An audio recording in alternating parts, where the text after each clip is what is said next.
April 9th, 1904. My right ankle and my left wrist and one thumb and both great toes are swollen sufficiently to more or less impair their usefulness, and I am well mottled with bruises everywhere. Still, I have made good progress, and since you left, they have taught me 3 new throws that are perfect corkers.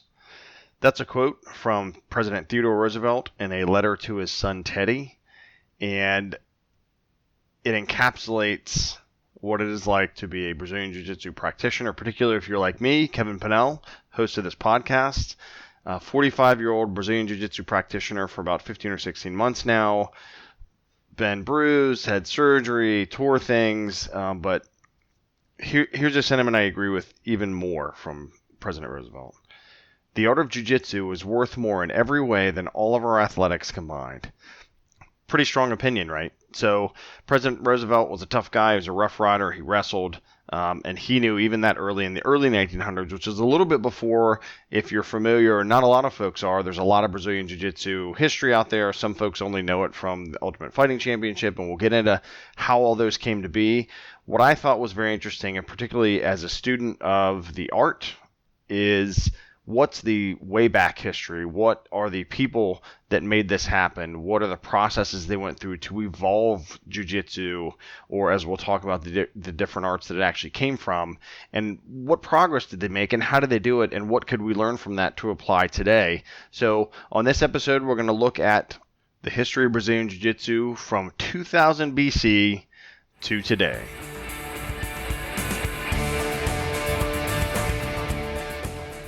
Hey everybody, still here. Thanks again for listening to this second episode of People Process Progress podcast.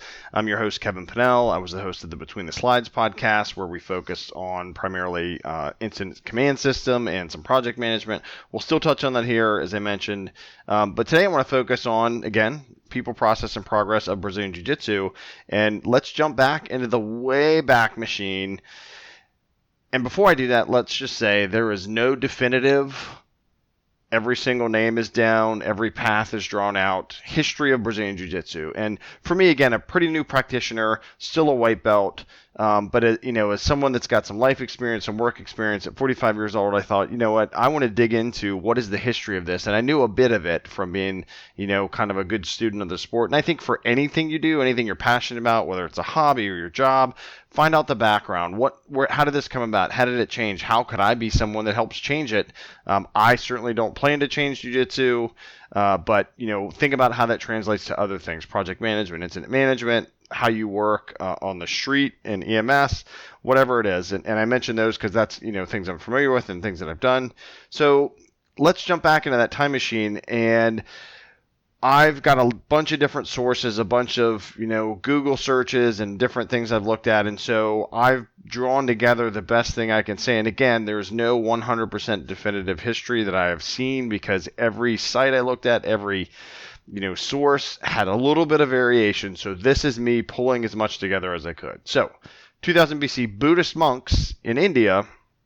And this was across thread in a lot of different sites I looked at, and some big sites: Gracie Mag, Gracie Barra, BJJ Heroes, Jiu-Jitsu Time, so a lot of different websites. So trace it back to these Buddhist monks in India who wanted to defend themselves with no weapons, because their oath involved you can't have weapons, so they had to have this open hand technique. So they grappling, right? So Jiu-Jitsu is a grappling art. There's some, kicks and things, but Brazilian Jiu-Jitsu for sure is a grappling art. That means you use leverage and things or throws, and you grapple. It's for most folks that don't practice Brazilian Jiu-Jitsu, grappling is more equivalent to wrestling, what you see in high school or the Olympics, and we'll certainly touch on tons of that because there's influence there. So these Buddhist monks thought about something, some kind of grappling. How can I use open hands? I can't use weapons to be able to fight, so they started developing this fighting system. And thoughts are some of those techniques were spread by Alexander the Great, right, between 356 and 323 BC. Of course, the Olympians, the Olympics, wrestling, very popular. And the wrestling art, or one of the wrestling arts, I apologize for the Buddhist monks, was called Kushti, is the traditional wrestling art that they invented, or that's been around for a long time. Alexander the Great, the Olympians, the Greeks, Greco-Roman, Greco-Roman wrestling, that's still around today. It's in, youth leagues and high schools and colleges, middle schools even, in the Olympics. And another more kind of combat, very UFC-like, was called pankration. So in pankration, you had a lot of grappling. You also had strikes. You just couldn't gouge eyes and things. So that is a huge contributor, particularly today when you have, the Ultimate Fighting Championship that's enormous, and we'll touch on how that came about. So pankration from the ancient Greeks, and so spread across the continent because Alexander the Great, remember, conquered just tons of Europe and Asia in that whole area. And so, some of that grappling and the various styles started to mix together. Another source says around 200 BC, Chinese wrestlers practiced Chikura Karube. So again, these are all grappling arts, and there's, American Indian wrestling, and there's all these different types of wrestling. These three in particular seem to come up a lot and seem to be credited as contributing or possible direct contributors. And again, the direct contribution this far back from 2000 BC to even the 1100s after that, and we'll touch on the 1100s, is a far stretch because the traditional history of Brazilian Jiu-Jitsu that folks know of is in the 1880s to now, right? Or the actual Brazilian Jiu-Jitsu from the 20s to now, so not as old at all. So those are some of the ancient influence, some of the ancient peoples. And again, there's a few names associated there, but not a lot more kind of culturally looked at and time periods looked at. But that's kind of the ancient history descendants or foundations of what we now know as Brazilian Jiu-Jitsu. So that stuff all starts somewhere. From the 1100s to the 1800s, that's the next time period, and this is really going to focus on Jiu-Jitsu itself. And Jiu-Jitsu, for everyone, means the Ju or the Jiu. Ju means gentleness, and Jitsu means art or technique. So the literal term of Jiu-Jitsu is the gentle art. Now again, if you've ever been a practitioner of Jiu-Jitsu or on the receiving end of a bow and arrow choke, it's not so gentle feeling. But the thought being, you're not doing real hard strikes and, kind of hard moves. You're actually using an opponent's body to leverage limbs where they don't need to go or choke them. And again, you're not sitting there trying to pummel them with your fists or your feet or your knees or your elbows. You're using their own body against them and your body against them. It's, again, pretty amazing. I'm just scratching the surface, but that's part of the focus and the origin of the gentle art focus there. So from the 1100s to the 1800s seems to be the big chunk of time that a lot of the Japanese Jiu-Jitsu, or the samurai version, really, because they really helped make this good. And the first Jiu-Jitsu school, actually, from Master Takenouchi Hisomori, and I'm probably going to kill some of these names, is credited as opening in 1532, the first official kind of Ryu Jiu-Jitsu school. And so, again, these are the schools that taught the samurai primarily as a combat art. So what if you are on the field and you forgot your sword that day, or it got knocked out of your hands, or something happened, right? And you don't have a weapon in your hand, and now someone's coming at you with one, or you're just going at it hand-to-hand, hand-to-hand combat, no weapons. Boom, Jiu-Jitsu, Japanese Jiu-Jitsu. So how that went about, samurai are fighting. At some period, it also developed further. There's a period called the Edo period in Japan from 1603 to 1868 where only samurai could have swords. So imagine you're in this, feudal land. There's these different shogun leading different families or houses of the samurai, and they're all fighting for power, or there's one shogun in charge, but there's, you don't have a sword and you can't have the good weapons, and sometimes I would dare say that probably led to people abusing their power. So unarmed techniques became popular in Japan, and so that built on the already existing combat-focused jiu-jitsu, where other folks developed it so they could defend themselves against the samurai or against other folks that could have swords when they could not. That, however, would start to come to an end as in the 1860s, the shogun was replaced by an emperor. So a shogun is the head samurai of all the different samurai clans, if they were united or not, or the head of a clan, and depending on how that goes, and to an emperor, right? So the one that is, ordained to be in charge of Japan, And probably the best equivalent of this that I'm familiar with, I'm a movie guy, right, is The Last Samurai. Around that time period, the samurai are still very traditional, and by the 1870s, they were actually banned, right? And that's really when they show. There's that one scene where the young samurai is walking with Tom Cruise, the army officer there to consult, and he has his hair cut off, and they're fighting, and they charge at the end, right? So that's kind of that time period in the 1870s when the samurai are actually outlawed, and so need to make a change again to the art because now there's not hand-to-hand combat going on between samurai. The unarmed techniques have become more popular for the populace. And so if you're an unemployed samurai but you have really good hand-to-hand combat skills, you could make some money teaching other people unarmed combat skills, right? And so that's a big change for jiu-jitsu there. And shortly after this, and this next chunk of time is going to be the 1800s to the present, and this is going to focus on judo or Kano jiu-jitsu. And I have a graphic I should put together that's shaped like a pyramid. So the base being those really ancient techniques, then jiu-jitsu, then judo or Kano jiu-jitsu, and then Brazilian jiu-jitsu. And I'll share this on the peopleprocessprogress.com website so you can take a look at it, give me your opinion, let me know on Facebook. At the same name, People Process Progress, Twitter or Instagram at PenelKG. So love to hear from you or email me at peopleprocessprogress@gmail.com. So now we're going from those late 1800s to the 1880s again. So the 1870s to the 1880s. So there was a judo master or Jigoro Kano that helped develop jiu-jitsu into judo, because jiu-jitsu, as I said, was a combat art. Some folks learned it for unarmed combat, but it just wasn't as popular, right? So he recognized that and changed the art into what we know as judo. And judo is, I would say, well more mainstream known. It has been known for longer than jiu-jitsu or Brazilian jiu-jitsu.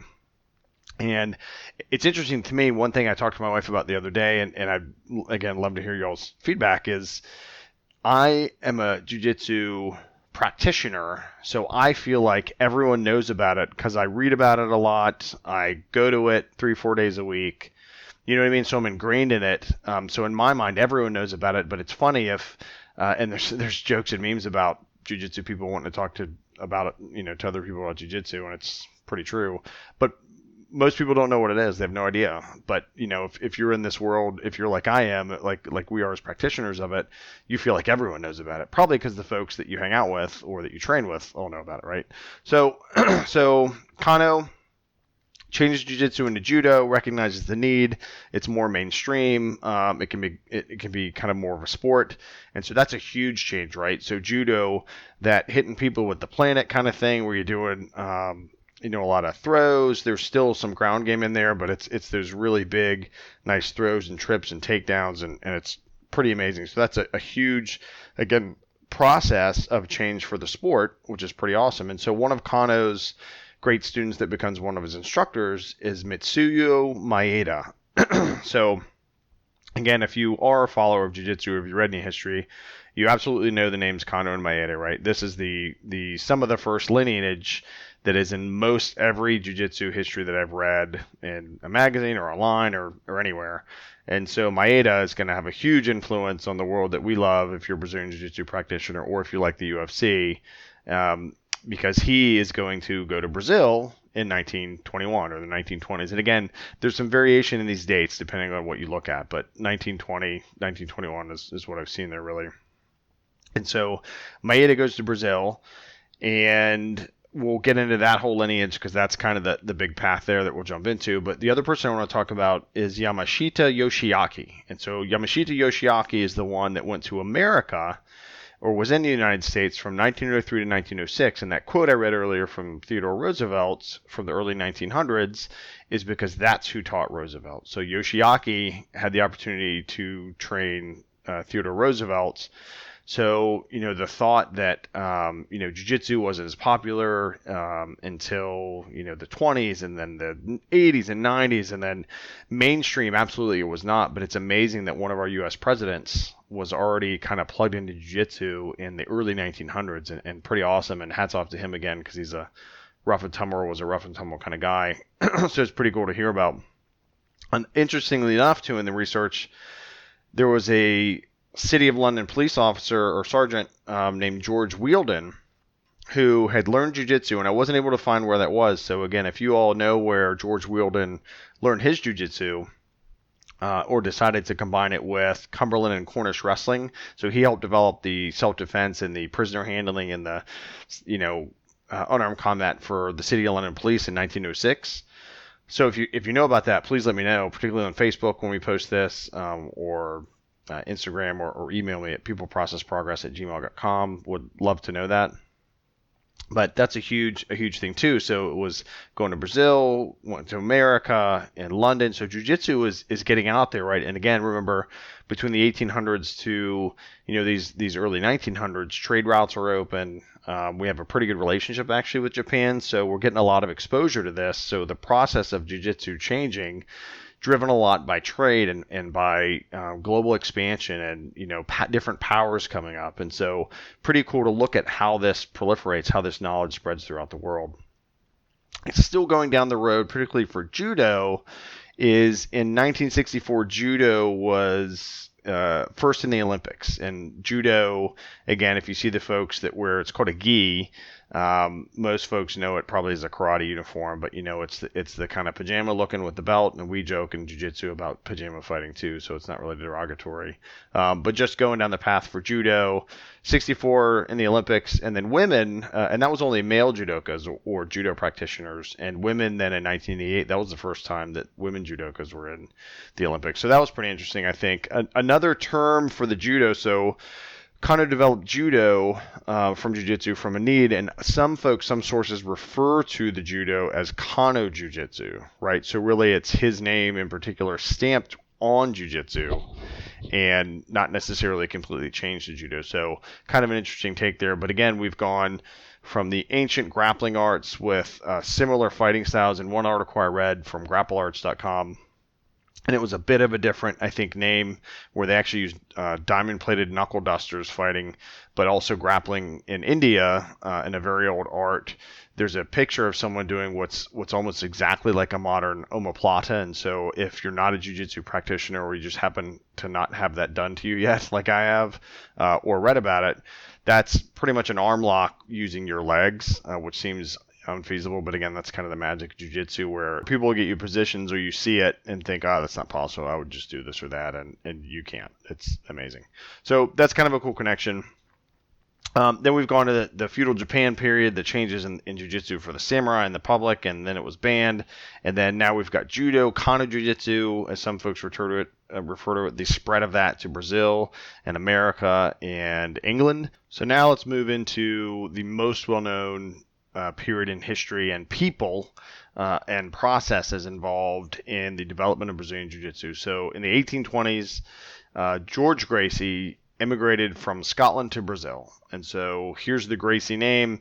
Gracie Jiu-Jitsu, the Gracie family is for sure credited with Brazilian Jiu-Jitsu's development. There are other families that also develop Brazilian Jiu-Jitsu or parts of it. The Gracies for sure, by and large, attributed with developing it and spreading it.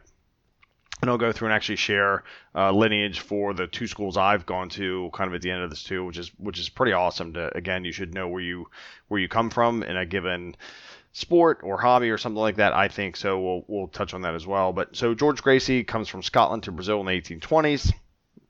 His son Gastão Gracie is a businessman, has a youngster named Carlos Gracie, the next big name that most folks know about in Brazilian Jiu-Jitsu circles. And again, different dates varied. Some things said 1914, some said 1920, but essentially Carlos Gracie needed some help focusing his energy. Gastão Gracie had a relationship with Mitsuyo Maeda, if you remember, in 1921, came to Brazil, said, hey, can you teach this youngster some judo, some jiu-jitsu?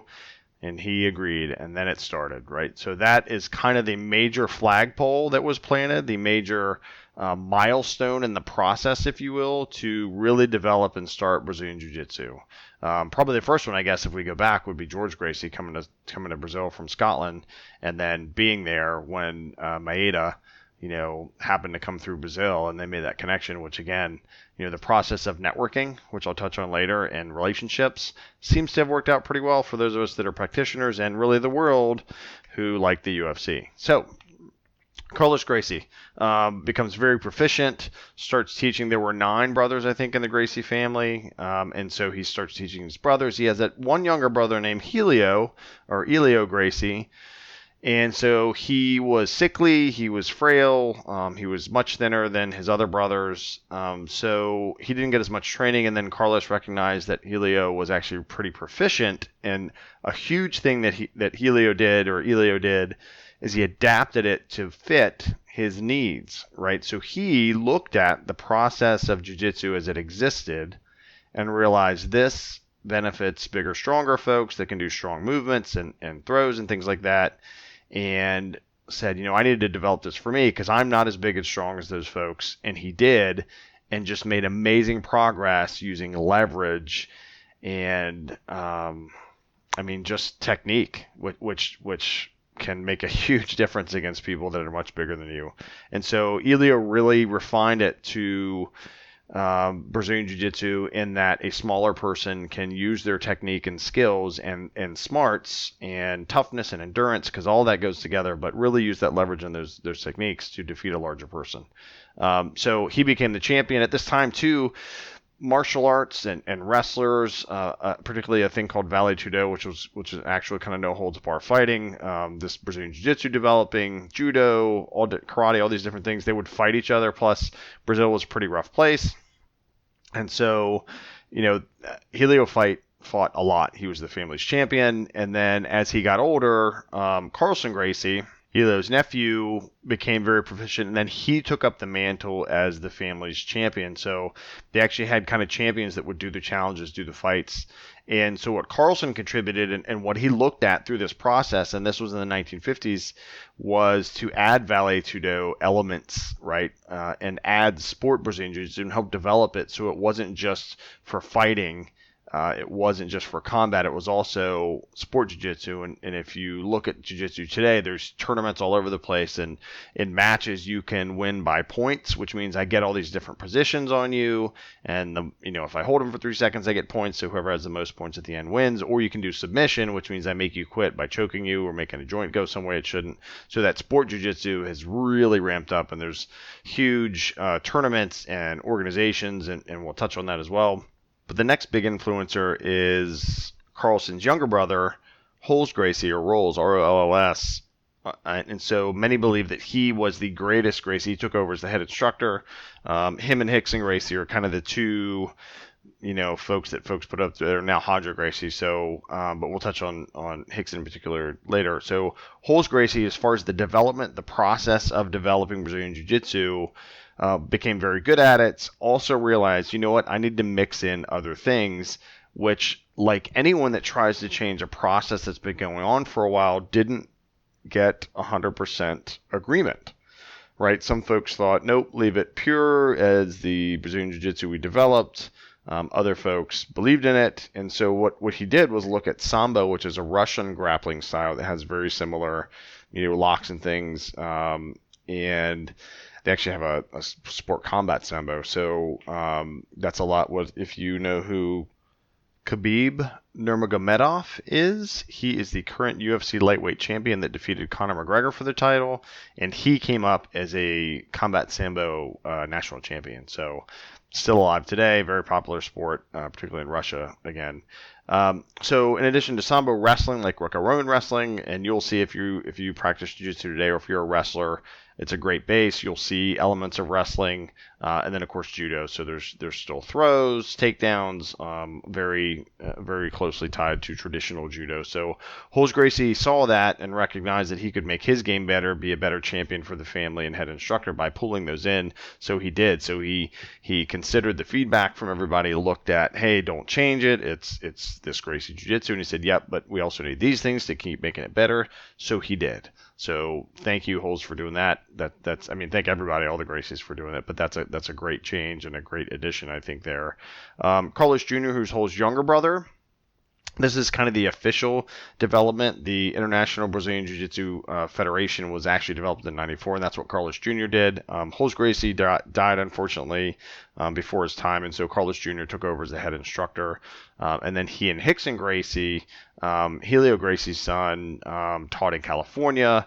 Rickson Gracie and this was in they started teaching in the 1980s, but Rickson Gracie by most folks is kind of the name when someone says who's the greatest ever. Rickson Gracie is it. He did a lot of fighting in Japan, doing Vale Tudo, using Jiu Jitsu, submitting and defeating his opponents. Never lost there. Is that the kind of myth is that he had 400 fights and never lost, and I don't say that derogatorily. It's just there's kind of the history's there, but in his Vale Tudo and his matches, undefeated, just amazing. He fought people that were huge with good jiu-jitsu. Rickson, in addition to just being a tough-looking guy, super athletic, he incorporated it on his own and speaks to a lot of this yoga and health and wellness, eating right, athleticism, gymnastics, right? So that aspect into Brazilian jiu-jitsu and these breathing techniques where he really moves his stomach around.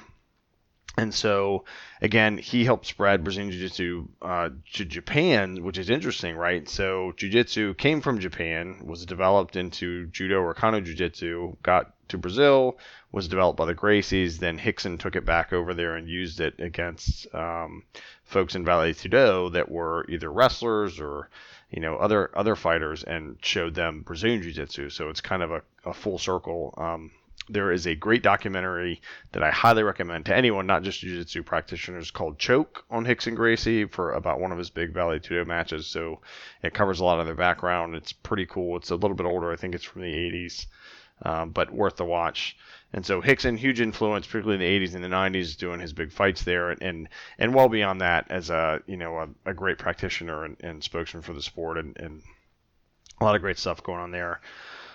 So, early 90s, this is the big milestone a lot of folks are probably familiar with. The first Ultimate Fighting Championship is helped put together by Rorion Gracie. And that's when everybody realized, what is this smaller guy in this gi doing, fighting these huge karate people and sumo wrestlers and shoot fighters and just all these different people that are way bigger than him, and he looked pretty serious. And if you knew who Royce Gracie was, you would understand he's a killer, like he could take you out. But he didn't look like it to other fighters, and that was the point. So they chose Royce Gracie, not Rickson, because Rickson was an athletic-looking dude that looked strong, so he looked like a typical fighter. The point being, we're going to show the world Brazilian Jiu-Jitsu can work against all these other arts, against bigger people, bigger fighters, and he did. He won the first 4 Ultimate Fighting Championships, which is a pretty big deal because he had to win 11 matches to win 4 UFCs. And so for folks that picked up on watching the UFC in more recent years, the original one was whatever style against whatever weight class. You can wear pretty much what you want. You just couldn't do like groin shots, eye gouges. So it was a lot like that old school pancration we talked about. But it was bring your own style, and that wasn't an accident. So the process of marketing the martial art was genius from a great practitioner of it. But that's why there were so many matches, because you also fought the same night. So if you won, you fought again, and you fought again, and you fought again until you got to the final. So talk about a super hard endeavor. I mean, UFC is hard enough today, as athletic and powerful and highly trained as folks are. The original ones were just wild, man. It was pretty wild. And so huge game changer when Royce Gracie won UFC 1, and it opened the eyes. And you can listen to Jocko podcast or Joe Rogan Experience and other high level folks that have been in the jiu-jitsu game for a long time, and a lot of folks credit them looking at, wait, what is that just happened? And then they got into it 20 years ago or more.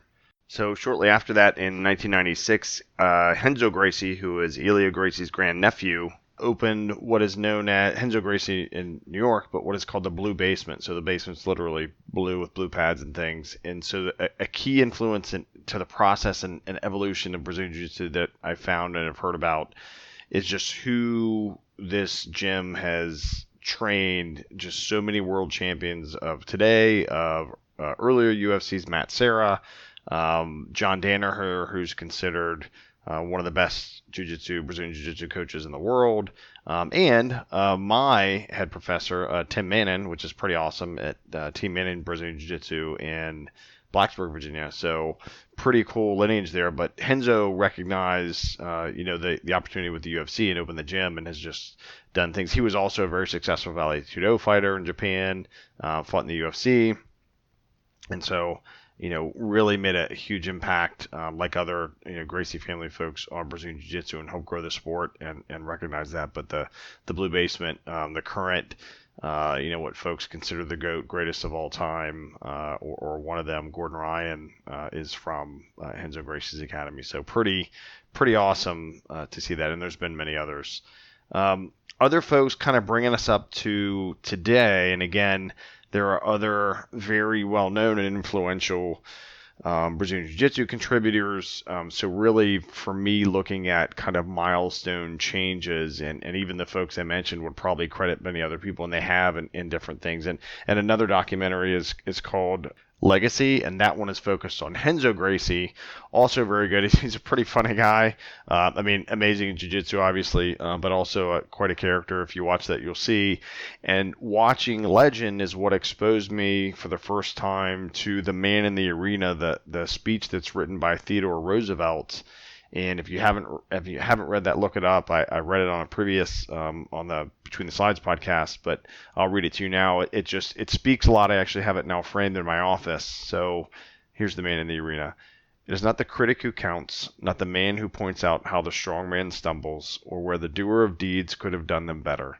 The credit belongs to the man who is actually in the arena, whose face is marred by dust and sweat and blood, who strives valiantly, who errs, who comes short again and again, because there is no effort without error and shortcoming, but who does actually strive to do the deeds, who knows great enthusiasms, the great devotions, who spends himself in a worthy cause, who at the best knows in the end the triumph of high achievement, and who at the worst, if he fails, at least fails while daring greatly, so that his place shall never be with those cold and timid souls who neither know victory nor defeat. Theodore Roosevelt, great guy. It's kind of the Theodore Roosevelt quote, isn't it? But watching Legacy, though, is how I found out about that. So again, watch Choke, watch Legacy, very good stuff. Bringing us up to modern times, or more modern, some folks that saw this process of jiu-jitsu schools and folks going to schools or having to find them and said, hey, let's push this jiu-jitsu out to folks, taking advantage of the infrastructure, are Hiron and Henner Gracie. These are Elio Gracie's grandsons, and in 2008, they started Gracie University online. They have a huge Gracie University schools and things, but they put together a curriculum including this Gracie Combative. So again, remember, there's tons of Brazilian Jiu-Jitsu sport. The base of it is self-defense and combat stuff, but the Hiron and Henner put together Gracie University Online so that they could push Jiu-Jitsu to folks that maybe didn't have access to schools, couldn't get there because of transportation, couldn't afford it for whatever reason. But I think that's a pretty awesome adaptation of the traditional way of people having to go find somewhere to go, is put it online. And, it's not free, but it's just a great thing. They also are very big users of YouTube and Gracie Breakdown when there's, visions of fights or things, or how you could utilize Jiu-Jitsu. So pretty awesome, pretty influential folks. Again, definitely check out the research, check out the graphic. There are other strands of Gracies and other families that have big influence on Jiu-Jitsu. But from ancient times to Japanese Jiu-Jitsu to Judo or Kano Jiu-Jitsu to Brazilian Jiu-Jitsu, those are kind of the common people and processes they use and evaluations they did to change this art, to change themselves, to change the influence of this on the world. And so when I look at that as a 45-year-old IT project manager with some public safety and medical experience and a kind of a new practitioner, I think, okay, so what? So what for the podcast, right? That's the thing for any speech, any discussion, any presentation. So what? So what do I need to know? What's the value? All this history lesson is cool, but what does it have to do with me? I don't train. I'm not going to train. My thought is this: the progress portion, that networking, focus, and dedication to an ancient art, and the acceptance and ability to adapt it to fit the practical needs of his practitioners, right? So ancient traditions or old traditions, whether they are an anciently, started martial art, or does that even make sense? Basically martial art from a long time ago, or a practice that your organization has done for a long time, right? We've always done it this way.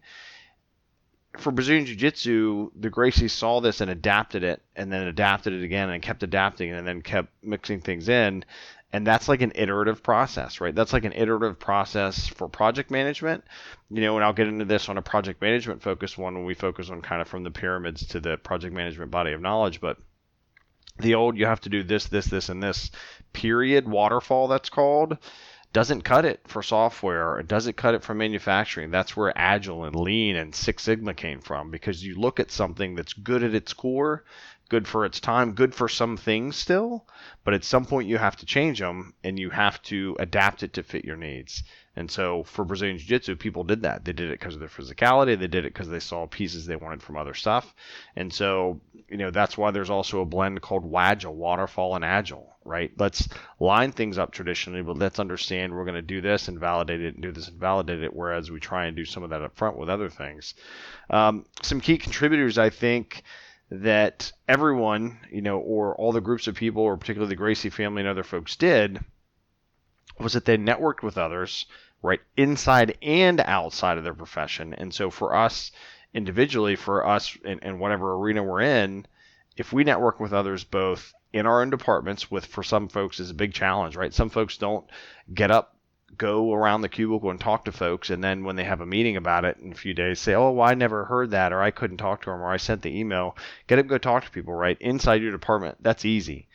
Then outside your department or your profession, right? There's knowledge to be had everywhere, and you can take pieces of someone else's process and talk to their people and help you make progress. Even in social circles, right? It can yield positive results that can't be fully planned for. The Gracies had family tragedy, and they had folks whose physical stature made them change the way things were done. And so you can't plan for that, and then you adjust and then you change things. And that happens with projects and incident management and whatever else, right? Something happens and we have to adapt and we have to adjust, or we have to try to, either, hopefully for the better. The other thing is, if you focus on a topic that you love or you're naturally proficient at, you'll keep it alive, you'll help it grow, and it'll benefit others. Right. So part of my hope for the Between the Slides podcast I did, then continuing with this one, is I love teaching. I love sharing knowledge that I have, experiences I have. One, it's cool to do this. But the other thing is, so if someone hears one thing and it helps them avoid a problem that I had, or it helps them plan a special event better, or do a project more efficiently and save their organization money, that's awesome. And I think that's one of the best benefits we can have in this electronic medium, in this world we live in today on social media, is push it out. And Gary Vaynerchuk's great with this. Push out positive and just let it out there, right? Don't necessarily track and look at all the likes and this or that. I mean, I look at them. It's, everybody does. But the point being, really, if you get good at something, if you're passionate about something, share it, right? It'll make you better. It'll make other people better. And that's what we're really all here for. My last kind of thought on this whole, history lesson we went through, but really looking at people, process, and progress for today, is dedication with an open mind, meaning not staying too rigid, helps an idea that started with a more narrow focus grow into a global phenomenon that changes people's lives. And I mentioned, I'm into Brazilian Jiu-Jitsu, so I'm well aware of it. A lot of people are not, but most people are aware of the Ultimate Fighting Championship, and that would not have been as big as it is today if Royce Gracie wasn't chosen to represent Brazilian Jiu-Jitsu in Ultimate Fighting Championship #1 and defeat the folks that he did multiple times, right? And boom, then people took notice, and then it kept growing, and then the UFC got bigger, and it had some controversy, but it grew and grew and grew, and so did Brazilian Jiu-Jitsu, and kind of the big growth from that, and particularly in the 80s and 90s, a lot of folks in the early 90s, the highest level kind of black belts in America started then, and from there, there's you can find a Brazilian Jiu-Jitsu gym pretty much everywhere, which is fantastic. But it also changes people's lives, right? So they didn't hoard this knowledge. They didn't, say, no, it's only for these kind of folks. And now you go into a Brazilian Jiu-Jitsu gym and you have folks like me, a mid-40s working dad, married guy, father of 3, You have young college students, you have PhDs, you have college wrestlers. I mean, it's such a mix of people, and it's fantastic, and it is life changing. And again, if you don't train, go to an intro class somewhere, go watch a class somewhere, just kind of learn about it.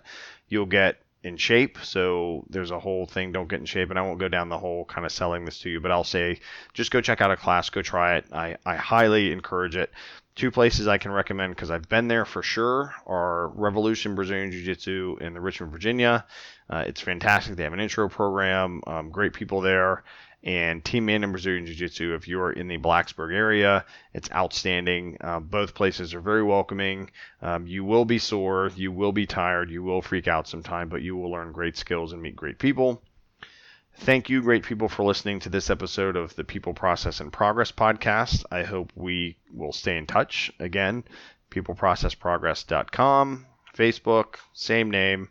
Find the show wherever podcasts are played, also now on iHeartRadio. And remember, take care of your people, keep them together in one common process, and everybody will make progress together. Thank you very much. Godspeed.